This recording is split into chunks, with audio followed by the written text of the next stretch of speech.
9 de la mañana, 1 minuto, y como lo decía Vero recién, bueno, ya estamos junto a Conrado Ramos, que es el director de la Oficina Nacional de Servicio Civil. Primero que nada, la bienvenida y los buenos días, Conrado. ¿Qué tal? Buenos días, Humberto. Muchísimas gracias por la invitación. Bueno, varios temas para tratar. Uno que tiene que ver con, de alguna manera, lo conocido en estos últimos 7 meses, las cifras de, yo no sé si hay que llamarle de solicitud de destitución. Exacto, muy bien, de funcionarios públicos. Primero, uno como que tiene la idea que el funcionario público es absolutamente inamovible, cualquiera sea el motivo que pudiera ameritar su destitución. Sin embargo, estos últimos 7 meses hablan de 175, es la cifra que tienen de solicitudes de destitución o de funcionarios destituidos. No tengo claro.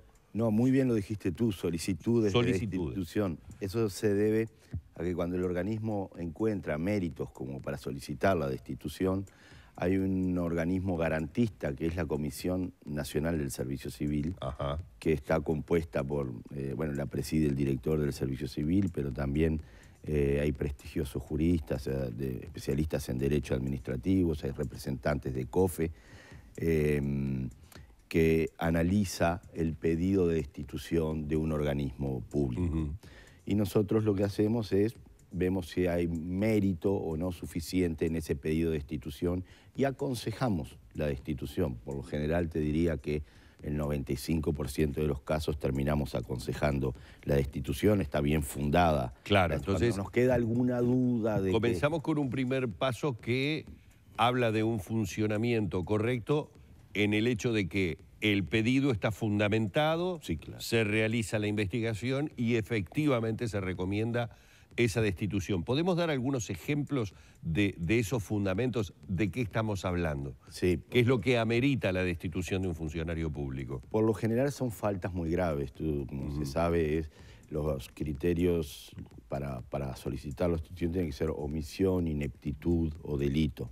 Claro. Y asociados a estos están el no ir a trabajar y no justificar adecuadamente, ni siquiera certificarse o directamente no aparecer por el trabajo por un tiempo prolongado, problemas de adicción a drogas o por lo menos uso de estupefacientes. Esto se da mucho en personal vinculado a personal penitenciario, muchas veces suele pasar eso, maltrato a niños, personas que están en contacto con niños, maltratan niños, robo en la propiedad pública. Entonces, son muchas las causales, son causales generalmente muy graves. Sí. Por lo que podría ser un bajo rendimiento del funcionario, no se suelen pedir destituciones. Ahí tenemos un problema muy grande con las evaluaciones. Claro. No tenemos buenos sistemas de evaluación, cosas que vengo diciendo ya hace mucho tiempo. No tenemos información centralizada de cómo se evalúa en el Estado y por eso es que hemos fundado una comunidad de práctica entre los expertos en gestión humana de todo el Estado para empezar a tener información de cómo estamos evaluando y cómo podemos mejorar las capacidades de evaluación de los jerarcas, inclusive de los jerarcas mismos, evaluar a los jerarcas también, ¿no? Claro, sí, que cada uno tenga que cumplir por lo menos de determinada manera su trabajo, porque estaba pensando mientras nos ibas diciendo las diferentes causales. Evidentemente hablamos de faltas graves. Muy graves. Muy graves, o sea, lo que quiere decir que una persona que realiza mal su trabajo, que se desempeña mal en su trabajo, ya sea simplemente porque no le interesa, porque no le pone la energía que le tiene que poner, porque no le tiene amor al trabajo, difícilmente llegue a una situación de destitución. Y hasta que no se... El tema es que pasan décadas y el Uruguay sigue sin establecer buenos sistemas de evaluación, salvo en algunos lugares muy puntuales, algunas empresas o bancos han avanzado mejor. En el ámbito de la administración central, es decir, ministerial, esto queda mucho que desear. Por eso es que uno de los objetivos prioritarios, que fue un pedido desde la propia presidencia, de que trabajemos muy fuertemente en aceitar, en mejorar estas formas de evaluación. Eso es fundamental para elevar la productividad, para que el funcionario, en primer lugar, sea reconocido. Nuestro objetivo principal es que al cabo de este periodo de gobierno, con todas las dificultades que estamos teniendo, pandemia, recesión económica, no obstante, eso no quiere decir que no estemos empeñados en trabajar muy fuerte para que al final del quinquenio sepamos que el funcionario público vuelve a tener orgullo, yo le he dicho, ¿no?, de ser funcionario, que está bien evaluado, entiende qué está haciendo adecuadamente, por eso estamos en una nueva carrera administrativa, identificando ocupaciones. ¿Qué es lo que haces tú? Más allá de pertenecer a un escalafón administrativo.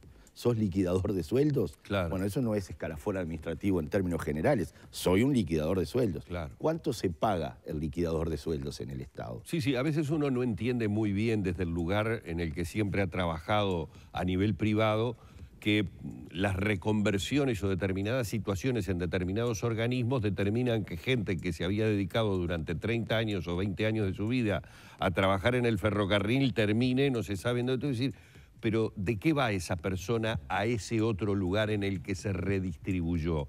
¿Realiza el mismo trabajo o va a ocupar un lugar porque a esa persona no la podemos despedir como lo haría una empresa privada si es que deja de tener una determinada actividad? Por decir algo, siempre pongo el chiste. Bueno, si trabajo en una fábrica de chorizo y la fábrica de chorizo le va mal y cierra, podré conseguir trabajo en otra fábrica de chorizo, pero no me mandan para una actividad que no tiene nada que ver con eso. Acá un poco estamos acostumbrados a que el funcionario público se redistribuye, pero no sabemos si cumpliendo la misma función o no, muchas veces.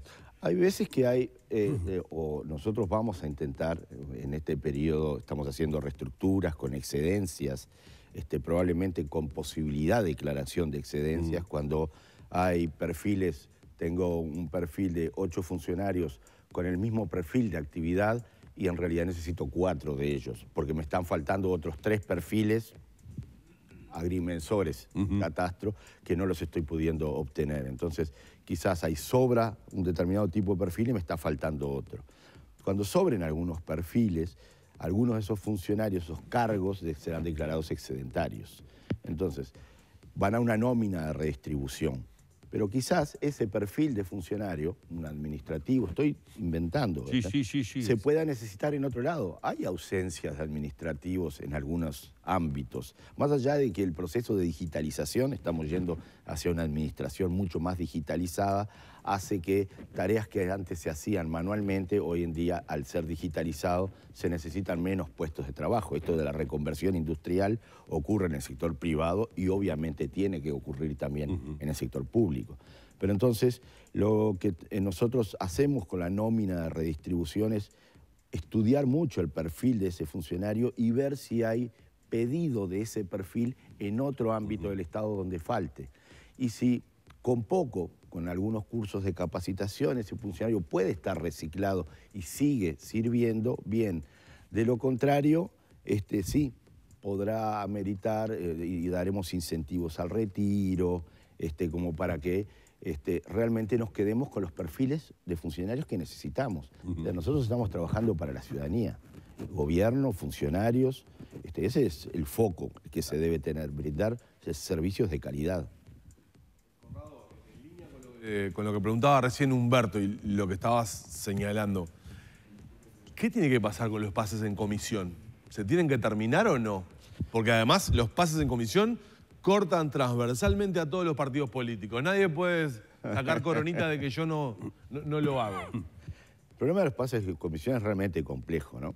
Hoy en día, ante la ausencia de mecanismos de ascenso y de movilidad de los funcionarios, nosotros hemos dado cifras al Parlamento que la Administración Central, el 90% de los funcionarios en los últimos 5 años no ascendió. Entonces es muy grave esto. El funcionario no asciende. Entonces, ¿dónde está el incentivo para el funcionario? Criticamos al funcionario público, pero ¿qué le estamos dando como condiciones para desarrollarse profesionalmente? Es más, está prohibido que un funcionario pueda tratar de ascender a un puesto de trabajo en otro ministerio. Y solamente el 0.3 de los funcionarios pudo ascender cambiando dentro de una unidad ejecutora dentro de un mismo ministerio. Es decir, que prácticamente el 9.7 de los funcionarios que ascendió, ascendió dentro de su propia unidad ejecutora. Así que si no existe un puesto de ascenso dentro de mi propia unidad, mis perspectivas en el estado de desarrollo profesional están truncas. ¿Cuál es la salida? El pase en comisión. Pero eso no depende del funcionario, depende de la voluntad de un jerarca político, de que me quieran trasladar hacia otro lugar de trabajo. Entonces, el pase en comisión es una herramienta que bien usada, claro, es decir... Ese es el punto, porque se ha usado muy mal en muchos casos. Doy un ejemplo, yo tengo un pase en comisión del Banco Central de una persona que maneja grandes bases de datos y que necesito empezar una oficina que no manejaba números. Claro. Empezamos a manejar remuneraciones, queremos hacer comparaciones de sueldos con el sector privado, cómo estamos en determinadas ocupaciones, por qué hay ocupaciones que llamamos a concurso y queda desierto el concurso y tenemos que contratarlo por otras vías, por préstamos internacionales o fundaciones, y otras hacemos un llamado y se presentan 100.000 personas. O sea, ¿qué está pasando con las motivaciones y las escalas salariales? Hay que empezar a hacer números, hay que sacar series estadísticas, y para eso se necesita determinado profesional que quizás hoy en día, inclusive con la dificultad que hay de incorporar funcionarios por las restricciones del 3x1, etc., algún pase en comisión de expertos en ciencia de datos es bueno tener. Lo que no es conveniente es hacer pases en comisiones para pedir un chofer, por ejemplo, cuando hay una nómina de choferes del que yo puedo tomar de funcionarios. No, pero yo quiero traer al mío. Entonces ahí se empieza a complicar. Hoy en día el artículo de pases en comisión que los limita en diputados fue sacado, el que habíamos propuesto, incluyendo, prohibiendo que una persona pública no estatal, que no es un funcionario público, sea pasado en comisión como funcionario público. Estoy obligando a una persona de derecho privado a trabajar como funcionario público. Sí. Nosotros incorporamos un artículo del Poder Ejecutivo donde prohibimos los pases en comisión desde las personas públicas no estatales hacia el Estado, y además reiteramos la limitación de los pases en comisión. Es decir, 10 pases el ministro, 5 pases el subsecretario, bueno, y así hay limitaciones para los pases en comisión. Bien usado y con ciertas limitaciones, es una herramienta que no hay por qué amputarse las manos. El problema es eso, ¿no? Que los partidos políticos si hacen un buen uso o no de la herramienta, y si el funcionario tiene, además del pase en comisión, que no depende de él, por su propia voluntad, puede planificar su desarrollo profesional. Hoy estoy acá, mañana me voy a otro organismo, en otra dependencia, porque entiendo que tengo mayores posibilidades de desarrollo. Y a propósito de inequidades, esto que ustedes ya tienen diagnosticado, ¿no? Las diferencias salariales que hay, a veces en un mismo cargo, en diferentes dependencias. ¿Qué plan hay de solucionarlo, de equipararlo? Que imagino que es un tránsito muy difícil, ¿no? Es un tránsito muy difícil. Y lo estamos haciendo muy meticulosamente. Lo que estamos haciendo es identificando ocupaciones, es decir, a mí no me importa si sos escalafón A, B, C, D, porque hoy en día no me dice mucho. Lo que hago es, identifico ocupaciones. ¿Qué haces tú realmente? ¿Sos auditor? No, soy contador, economista, pero ¿qué haces? Audito. Tú sos auditor. ¿Cuánto debe valer un auditor? Entonces, hacer una comparación. ¿Hay auditores públicos en lo privado? No. El auditor público tiene una expertise y tiene un valor ese puesto de trabajo. Hay fórmulas, factores, donde se determina el valor de una ocupación. Entonces nosotros lo que estamos haciendo es identificando todas las ocupaciones en la Administración Central y valorándolas. Una vez que tengamos esos valores, eso luego se reconvierte en dinero. Entonces, las compensaciones que hoy en día distorsionan completamente, lo que vamos a hacer es, hoy en día porque un funcionario es escalafón A, el grado que tiene 4 significa el 20% del total en promedio de sus remuneraciones. El otro 80%, si nosotros podemos meterlo en una bolsa, y pusimos un artículo en la ley de presupuesto, de poderlo meter en una bolsa y pagar la ocupación. Es decir, si un auditor, invento, entra ganando 70.000 pesos, o sea, todas esas compensaciones pasan a 70. Si un auditor hoy en día está pagando 50, se le deberá pagar los 20 restantes. Si un auditor hoy en día está cobrando 150, le quedará la diferencia como compensación a la persona. Pero el próximo auditor que entra ganando 70.000 pesos. Esto genera equidad salarial y eso hace que las personas puedan moverse de un puesto de trabajo a otro sin decir me quedo acá porque tengo compensaciones más gordas, más ricas. Claro. Antes de terminar la entrevista, que se nos vaya el tiempo, sí, no y el por qué.